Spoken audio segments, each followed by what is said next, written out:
It's BigJackFilms here, and welcome back to the InuYasha vlogs. We're about, I'd say, halfway through Season 2, maybe?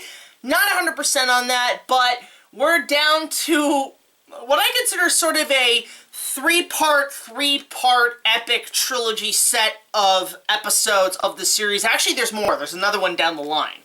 But this time, shit has really hit the fan. This is the Empire Strikes Back of Season 2. This is we're in the deep hole of shit of Season 2, but we're gonna get back out. This is what's known as the Broken Fang arc. Now, picking up where we were last time, our heroes are in a pretty deep set of shit. Basically, Sango has a broken arm because the Hyatagoats hit her in the arm. InuYasha's down with, I think, also a broken arm and a couple of wounds because of Kagura and Kana's attack from the previous two episodes. Moroku can't use his wind tunnel because I believe it's still getting repaired, and or he can't because of the Sumyosho. And on top of that, just everybody's kind of down. They're on the run, and InuYasha is now essentially kind of processing the fact that Kikyo had handed over the sacred jewel shards to Naraku for some really stupid reason in his head. But that's not the end of it. Turns out that Kikyo has found InuYasha and brings him over to visit her. So it's another one of those Kikyo-InuYasha moments, and this one's actually pretty nice. Basically, InuYasha is literally crawling to her, like with the Tetsaiga in his hands, you know, in the sheath like a cane, and he's trying to reach to her because her soul collectors reached out to him, and they have a conversation, and he says, "Did you actually hand the jewel over to Naraku?" And she said, "Yeah, because I have a plan. Before you talk shit about me, InuYasha, I have a plan." So, kind of the plan is basically let the jewel be pure and whole so that once it's corrupted by Naraku, she can instantly purify it, destroying them both. Now, it is kind of a very risky plan, because it's sort of a one-shot plan. You fuck this up, we're done. But at the same time, it would kind of make sense. But, of course, Kagura has been spying on them, so Kikyo does this badass bow and arrow shot at Kagura and gets her to flee, and she's standing on a tree right now. Like, Kikyo's all Robin Hood in this shit. It's awesome. And, you know, there's great shots of her hair blowing in the wind, and I keep forgetting she's not wearing a dress. She's wearing, like, a set of khaki pants, kind of like InuYasha does. But at the same time, you look at her like, why does it look like you're wearing a dress? Like, it looks better as a dress, honestly. So she heeds InuYasha to please heal and recoup your strength before you can fight again. Obviously, InuYasha, being the stubborn dickhole he is, refuses, and meets back up with Kagome, admits straight up she saw Kikyo, and she's all like, "You dick, she's betrayed us, and you're still defending her, you fucking simp." InuYasha's such a simp to Kikyo. So, while that's going on, Naraku now has a third incarnation. And this one is actually probably his most terrifying. Like, why this villain didn't stick around more, I have no idea. But this demon's character is named Goshinki. He is a giant purple horse demon Balrog thing from hell that can read your thoughts in every move and, you know, talks. He's also got a gravelly voice, and he devours people, he eats people. This creature is terrifying. I love this design. It's horrifying. It's scary. And that's one of the things I enjoyed about this arc. It goes back to basics with the show. It is back to dark, dark, dark. And there's not many jokes this time around. Like, people get killed. There's blood and shit. It's crazy. So, obviously, Goshinki lures InuYasha and the group into a tracker, actually tracks them down, because Kagura uses her zombie thing again to lure them in. So Goshinki basically finds out where they are. InuYasha has no choice but to fight him, and gets his ass kicked! Holy shit, like, he gets his ass thrashed by Goshinki. Not only can Goshinki predict every frickin' move that InuYasha does, not only is he using children that he's going to eat to lure InuYasha in. Sick fuck, mind you. That is some straight up sick shit. Use children. Okay, like, this villain is great, and I'm kind of disappointed with him afterwards. So anyway, InuYasha tries to use the Wind Scar, but Goshinki bites Tetsaiga breaking the fucking thing in half. Like, this thing is trashed. Tetsaiga's trashed. And then he just straight up claws InuYasha. He bleeds to death. And it's like, holy fuck! Oh my god! Everybody's screwed! What is going on? Then Goshinki turns and is like, I'm gonna eat you, Kagome. Like, it's really creepy shit. This villain is a straight up monster. And god, he's amazing. But then all of a sudden, InuYasha gets back up. You're like, wait, what the fuck? You were cut in half. And he suddenly looks different. His eyes glow red. He's got scarring on his cheeks. He's got bigger fangs, bigger claws. And he's got a really wicked killer voice. Like, he's gonna kill people. And he kills Goshinki, just slashes him in cold blood without the use of Tetsaiga. And in his mind, he's enjoying killing. He's enjoying it. This is some Charles Manson shit. And obviously, Kagome's really concerned. It's like, dude, what's up with you, right? And he's like, no, and like, he's all, like, violent, and, oh, it's like, really demonic. And then she says, sit. He falls down, classic, and then he's back to his normal self. So, they obviously have to go back and kind of recuperate and obviously retreat because they cannot stay where they're at with Naraku constantly hunting them down. With that said, after the battle, Sesshomaru shows up, with Rin and Jaqen, of course, and discovers Goshinki's head and decides, this thing broke Tetsaiga. I have an idea. So, they go to, a blacksmith, not Totosai, mind you. In fact, InuYasha actually goes to Totosai to see if he can reforge Tetsaiga, very much like Undreal did, or Narsil, where it's like, reforge the sword of kings. But obviously, Totosai is really upset. He's, like, pouring tears over. It's like, you broke my Tetsaiga, my greatest work. And InuYasha's like, so, can you fix it? And so Totosai's like, oh, yeah, I can. And he takes a thing of pliers, and he's like, InuYasha, open your mouth. Rips InuYasha's fang. It's really funny. Punches him in the head with that classic sound effect. Like, I love that sound effect. It sounds like Skeeter from Doug making a cartoon sound. And he tells InuYasha, I can repair Tetsaiga in 3 days.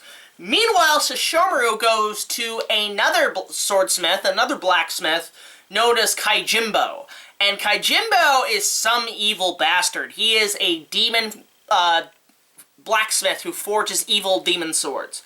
Sesshomaru hands the head of Goshinki to Kaijimbo to forge a sword very similar to Tetsaiga, using the fang of Goshinki to create a demon sword.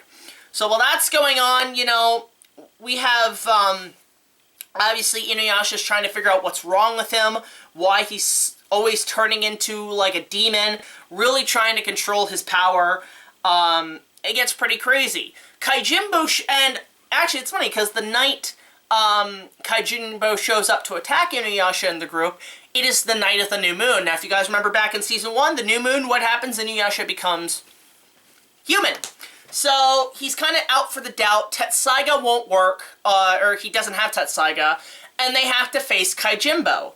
But what happens is that Kaijimbo, basically is countered by Totosai, who comes down and gives InuYasha back Tetsaiga, which is surprisingly heavier. Like, it's literally me trying to lift this with just 2 fingers on one hand. Like, this thing is heavy.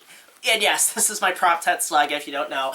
But, you know, InuYasha can't really fend off Kaijimbo with his sword. And that sword, which is finally forged from Goshinki's fang, is known as, and if this fucking Tetsaiga will stay there we go. That sword is known as Tokijin. I almost forgot the name. Tokijin is the demon sword, and yes, this is a steel replica of Tokijin. I actually bought this at a Renaissance fair in Florida a couple years ago. Pure steel. Like, this is a beautiful piece. I love this. As an InuYasha fan, this is good for any collector. Tokijin is basically devours Kaijimbo and dissolves him. And the demon sword is left kind of in the ground, and they're deciding, well, what the hell do we do with this? Meanwhile, Sesshomaru also encounters Kagura. That's another keynote I wanted to bring up. And it's the first time they've met. And she's very attracted to Sesshomaru. Who wouldn't? He's every anime chick's heartthrob but during the show's airtime. But they will obviously have some form of relationship, but I'm not going to get into it right now. So that was a plus. And she's thinking, well, maybe if InuYasha can't kill Naraku, maybe Sesshomaru will. So Sesshomaru goes to find Kaijimbo, who is dead, and instead finds InuYasha in the group with Tokijin. And he takes out Tokijin, which is full of demonic power, and basically is able to wield it. This is Sesshomaru's probably better sword than Tenseiga. This is his sword he uses to combat Tetseiga.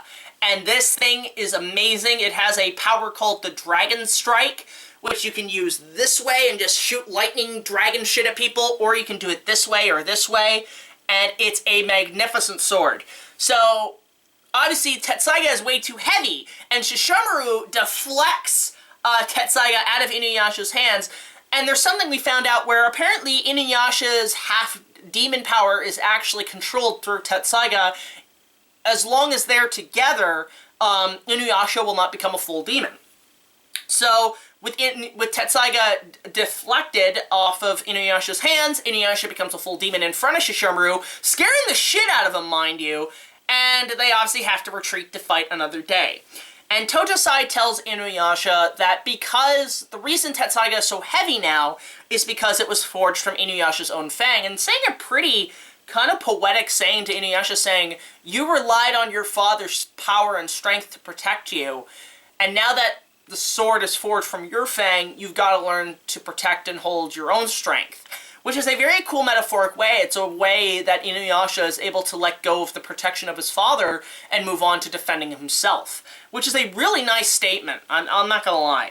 So, basically, that's pretty much the three-parter. It's a very simple set of episodes with a very dark beginning, a kind of meh middle, and a really good ending.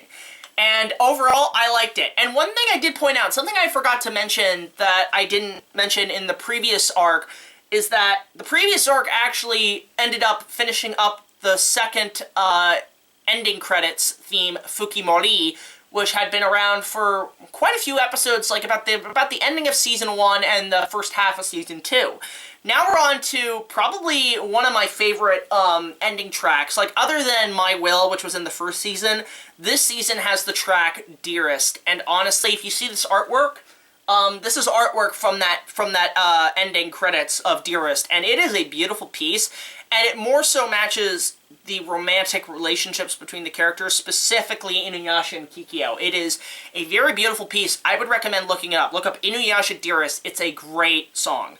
But in that sense, this arc is pretty damn good. I really enjoyed the whole incarnation of Naraku saga going on right now that has spanned over a couple of story arcs so far. And, you know, this one is definitely the darkest. We see InuYasha in his full demon form. We see more advances with the weapons. We're introduced to new villains, new characters. But the biggest disappointment I have is that Goshinki is such a wasted villain. He is such a perfect foil for all of the groups, and why Naraku never thought to keep him around, or the creators thought to keep Goshinki around as a profitable villain, is beyond me. And honestly, I think he would have turned out. Like, he is scary, he is terrifying, you never know when he's gonna strike, he hears your every thought. This is a great villain, and they kill him like that, and it's such a disappointment, because out of all the demon villain designs, this is one of my favorites. Like, it's like a Grimace, it's like if Grimace and the Balrog of Morgoth had a fuck baby. It's terrifying. So, I love Goshinki, I love InuYasha's design as a full demon, and obviously, Tokijin, forged by Kaijimbo, the Sword of Sesshomaru, is a great weapon. And honestly, like, as much as I love my cardboard Tetseiga, I really want to get a cold steel Tetseiga. I've had a habit lately of collecting swords, so Tetseiga is definitely on my list to have, because this thing, Tokijin, is beautiful. So I really enjoyed this arc. I'm definitely going to be giving it, it's probably one of the best of Season 2. Definitely a 9 out of 10. This is a great story arc, a great, dark, kind of set point to our characters. They are in the shithole right now, and they're constantly getting their asses kicked. Now, granted, they're actually starting to pick up again, but they're still on the run because they are still wounded, they are still injured, and they still have Naraku to deal with. So, I really like this one. The Broken Fang arc, 9 out of 10. Go check it out. It's one of the best of Season 2 so far. So, obviously, I want to know what you guys think. Let me know in your thoughts in the comments below of the Broken Fang arc. And as always, these are mostly Patreon exclusives, but because of the pandemic right now, we are actually putting them out early. So they are now on YouTube, but if you want to help support the potential of an InuYasha fan film down the line, go check out our Patreon. Just $1 more will get you early access to all of our content, as well as other special features. And join me next time on the InuYasha vlogs, when we take a look at another incarnation of Naraku, and this, if Kagura is about the power, if Kana is about deflective, if Goshinki is about hearing your thoughts and the strength, this next villain is all about speed.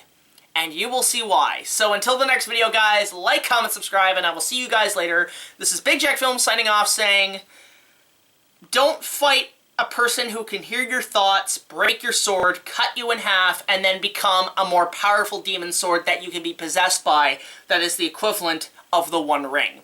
So until the next one, I'll see you guys later.